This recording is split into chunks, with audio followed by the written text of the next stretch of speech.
धामणच आहे ना? चांगलं काय नाही कॉलर होतं खाली आली शकतो सर एवढं वरतून पडलं मार लागेल ना तुला नाही झालं तिकडून पोत्यांचं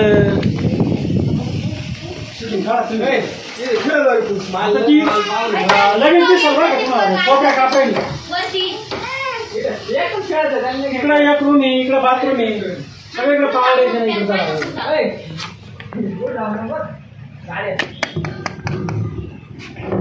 सगळं हळदी कुंकू पाडून ठेवलंय सगळं हळदी कुंकू कार्यक्रम करून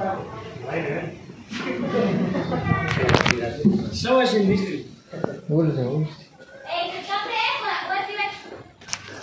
या खर्च आवश्यक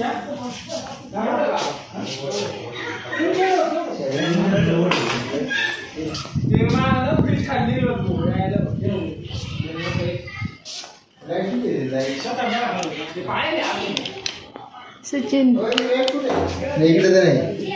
नाही इकडे चान्स नाही बंद गेली काय बाहेर नाही हे पाहिजे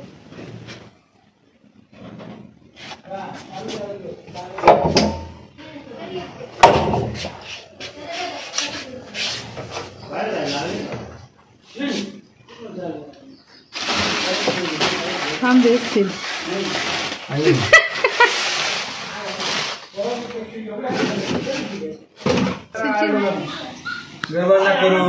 इथे तुम्हाला दिसतंय हा धामण साप आहे ते वरच्या बाजूला जागा आहे तिथून तो खाली आला पडला आणि डायरेक्ट घरामध्ये आला होता तो आणि आपण या ठिकाणी बरीच शोध केली परंतु असा अंदाज नव्हता आला की गोळ्यांच्या वरती बसू शकतो तर वरती सदरीत ठेवली होती आणि सदरीच्या खाली तो निवांतपणे बसलेला आहे अजूनही निवांत बसलेला आहे कोणत्याही सापाचं वैशिष्ट्य आहे की आपण जर सापाच्या जवळ गेलो आणि शांत उभं राहिलो आणि कोणत्याही सापाला असुरक्षित जर वाटलं नाही तर त्या ठिकाणी ते हालचाल करत नाही शांतपणे बसतात आणि समोर तुम्हाला इथे दिसतंय की बिन शेरवाऱ्या म्हटलं तो साप धामण आहे आणि उंदीर खाण्यासाठी अशा प्रकारचे साप घराच्या आसपास किंवा घरामध्ये कधी कधी येऊ शकतात त्यासमोर तुम्हाला दिसलं की त्याच्याजवळ जायचा प्रयत्न केल्यानंतर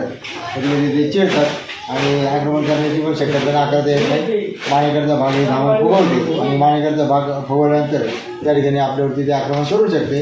रंग जर पाहिला तर थोडासा तपकिरी आणि तपकिरी रंगावरती काळ्या काळ्या अशा क्रॉसच्या फुल्या त्याच्या अंगावरती दिसतात आणि तोंड आपल्याला दिसतंय तोंडावरच्या उभ्या काळ्या रेषा आपण लांबून पाहिलं तरी आपल्या लक्षामध्ये येतात याला आपण सुरक्षित घेतोय कागद आणि नंतर निसर्गामध्ये सोडून देऊ परंतु पर्यावरणामधला अतिशय महत्त्वाचा हा घटक आहे की ज्यांची दिवसेंदिवस संख्या कमी होत चालली कारण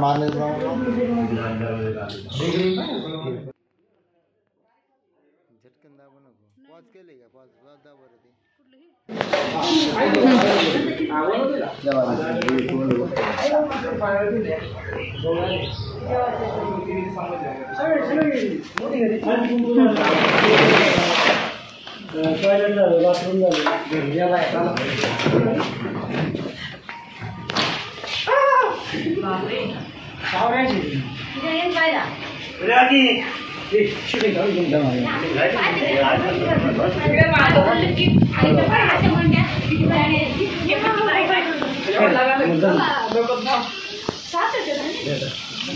इथे दिसतंय तुम्हाला हा धामण आहे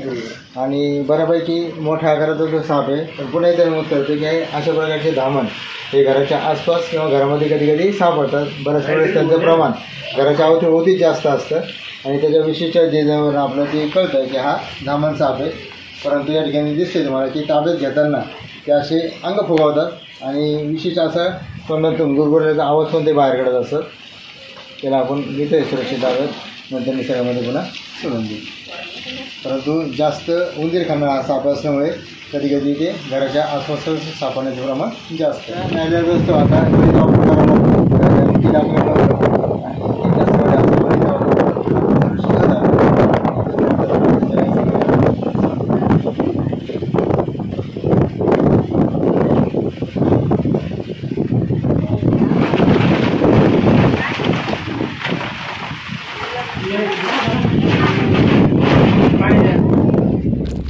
रत्नाकर सातपुते